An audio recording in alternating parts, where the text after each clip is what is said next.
supper. I saw him not. How tartly that gentleman looks. I never can see him, but I am heartburned an hour after. He's of a very melancholy disposition.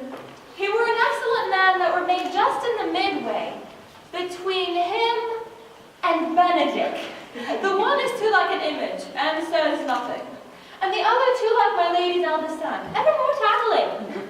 Then have Senior Benedict's tongue in Don John's mouth, and half Don John's melancholy in Senior Benedict's face. With a good leg and a good foot, uncle, and money enough in his purse, such a man would win any woman in the world, if he could get her goodwill. By my troth, niece, thou wilt never get thee a husband if thou be so shrewd of thy tongue. In faith, she's too cursed. Just, if God send me no husband, for the which blessing I am at him upon my knees every morning and evening. Lord, I cannot endure a husband with a beard on his face. I had rather lie in the woman. You may let him a husband that hath no beard. And what should I do with him? Dress him in my apparel and make him my gentlewoman. He that hath a beard is more than a youth, and he that hath no beard is less than a man.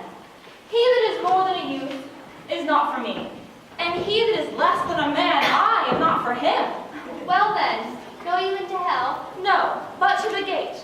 And there will the devil meet me and say, Get you to heaven, Beatrice, get you to heaven. Here's no place for you maids. So away to St. Peter, he shows me where the bachelors sit, and there live we as merry as the day is long. Well, niece, I trust you'll be ruled by your father. Yes, Faith, it is my cousin's duty to make curtsy and say, Father, as it please you. And yet for all that, cousin, let him be a handsome fellow, or else make another curtsy and say, Father, as it please me. Well, niece, I hope to see you one day fitted with a good husband. Not till God make man of some other metal than earth. No, uncle, I'll none. Hear, O daughter, remember what I told you. If the prince do solicit you in that kind, you know your answer. Cousin, you apprehend passing shrewdly. I have a good eye, uncle. I can see a church by daylight. The revelers are entering, brother. Make good road.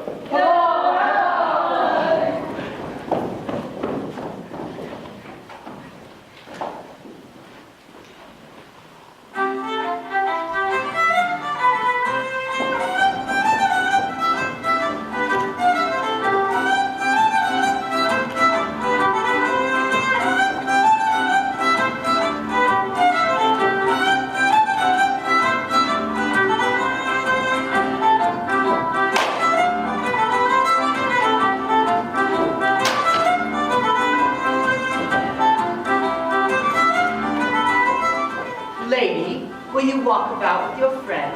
So you walk softly, and look sweetly, and say nothing.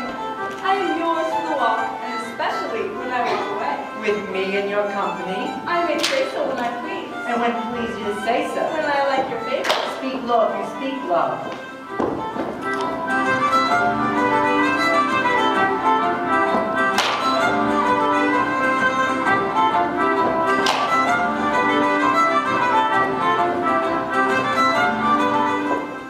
Well, I would you'd like me. So would not I for your own sake, for I have many ill qualities. Which is one. I say my prayers aloud. I like you the better. Here's me cry. Amen. God match me with a good dancer. Amen.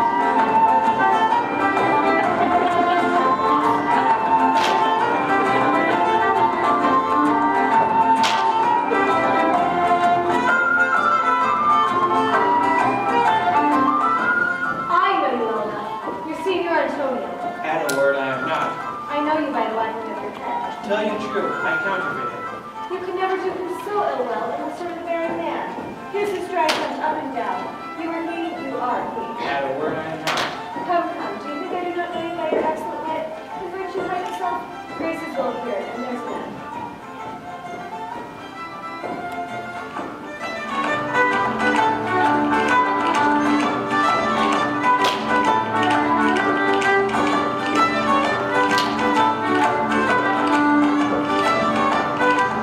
Will you not tell me who told you so? No!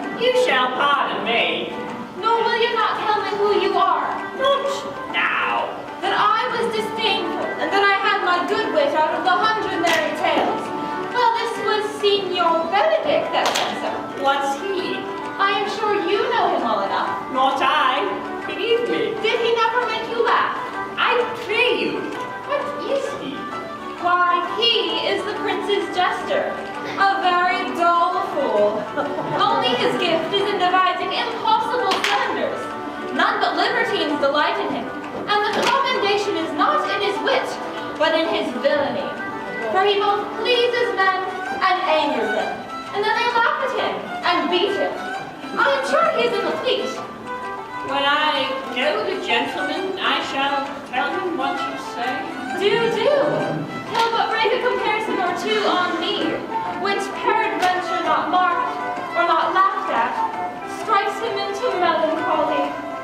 But then, we must follow the leader. In every good thing.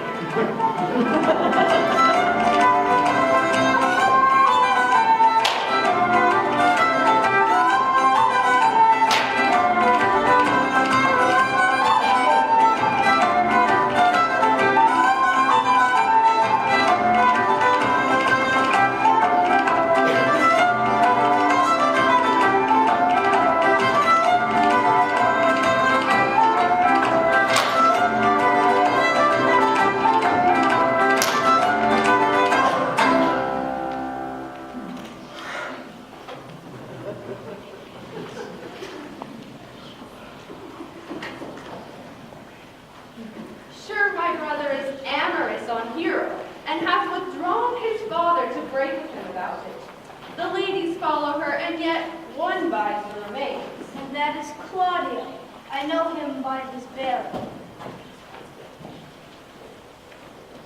Art thou Senior Benedict?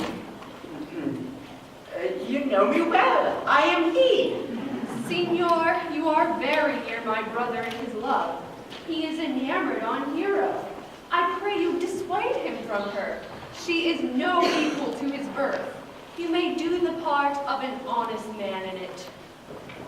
How know you he loves her? I heard him swear his affection. I did too. He swore he was married to me. Come, let us to the banquet.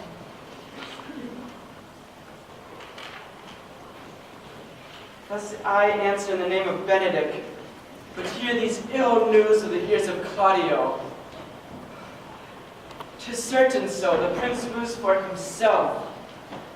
Friendship is constant in all other things, save in the office and affairs of love.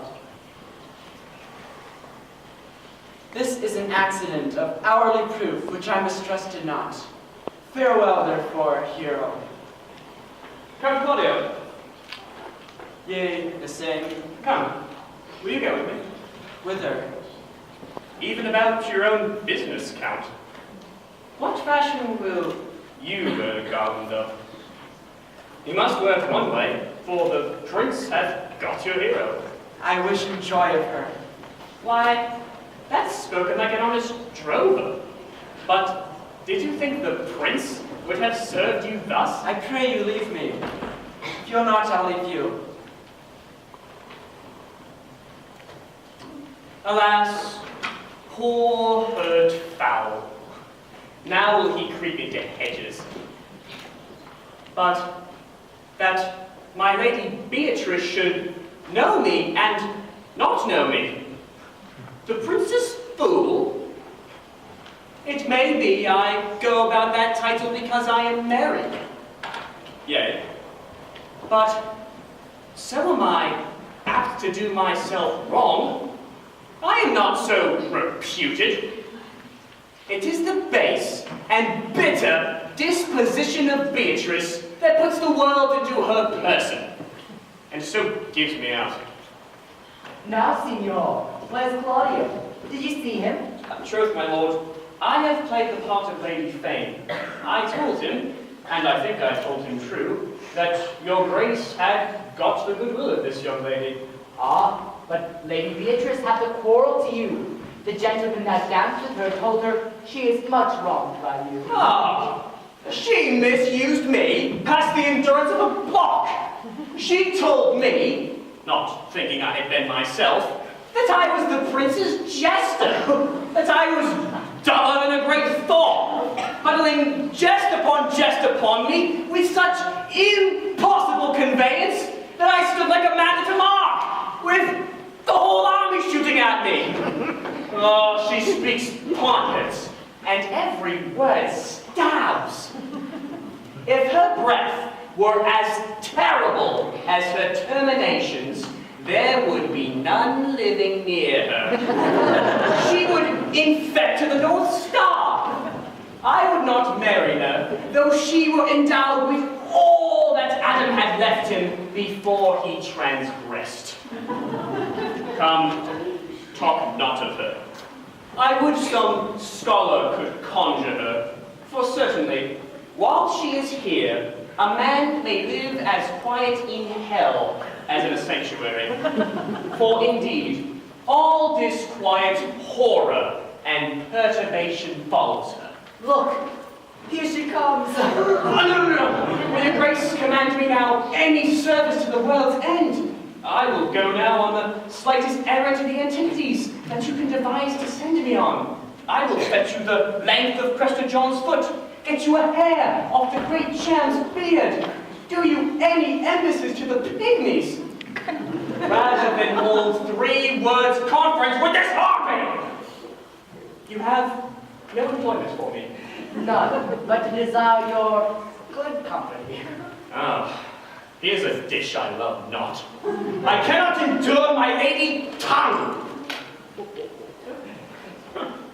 Come, lady, come. You have lost the heart of Signor Benedict. Indeed, my lord, he lent it me a while, and I gave him use for it. A double heart for his single one. Marry once before he won it of me, with false dice. Therefore your grace may well say I have lost it. You have put him down, lady. You have put him down. So I would not he should do me, my lord, unless I should prove the mother of fools. I have brought Count Claudio, whom you sent me to seek. Why, how now, Count? Wherefore are you sad? Not sad, my lord. How then? Sick? Neither, my lord. Count Claudio is neither sad, nor sick, nor merry, nor well, but civil, Count. Civil as an orange on something of that jealous complexion. Ah, in faith, lady, I think your blazing be true, though if he be so, his conceit is false. Here, Claudio, I have wooed in thy name, and fair hero is won. I have broke with her father, and his goodwill obtained. Name the day of marriage, and God give you joy. Count, take of me my daughter, and with her my fortune. His grace hath made the match, and all graces say amen to it. Amen.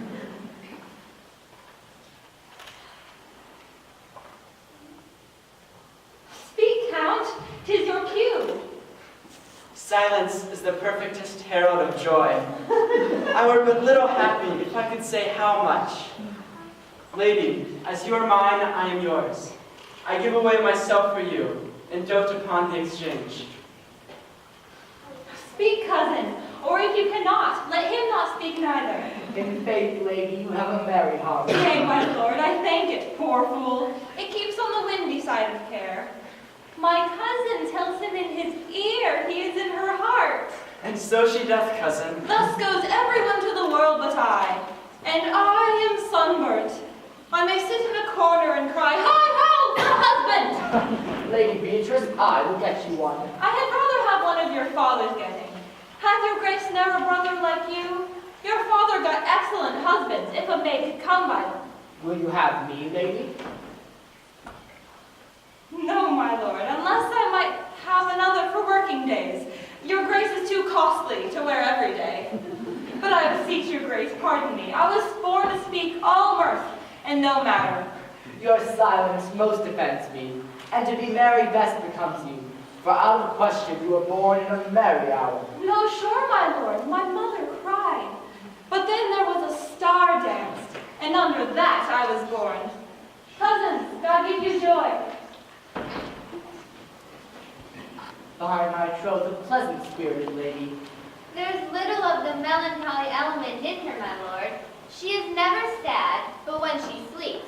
and not ever sad then. For I have heard my daughter say that she has often dreamt of unhappiness and waked herself with laughing. She cannot endure your tell of a husband.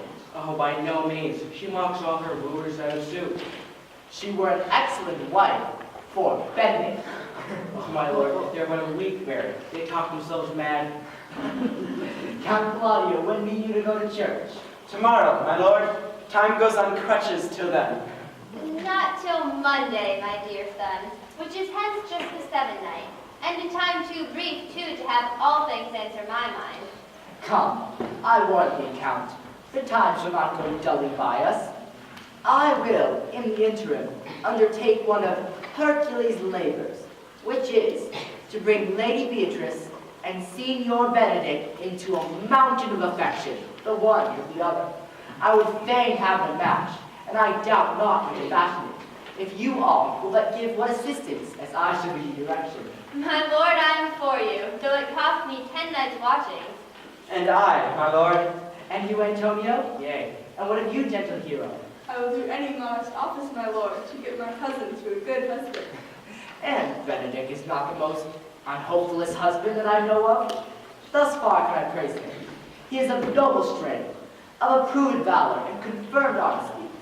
I will teach you how to so humor your cousin that she shall fall in love with Benedict. And I, with all your helps, shall so practice on Benedict that, in despite of his quick wit, he shall fall in love with Beatrice. If we can do this, Cupid's glory shall be ours.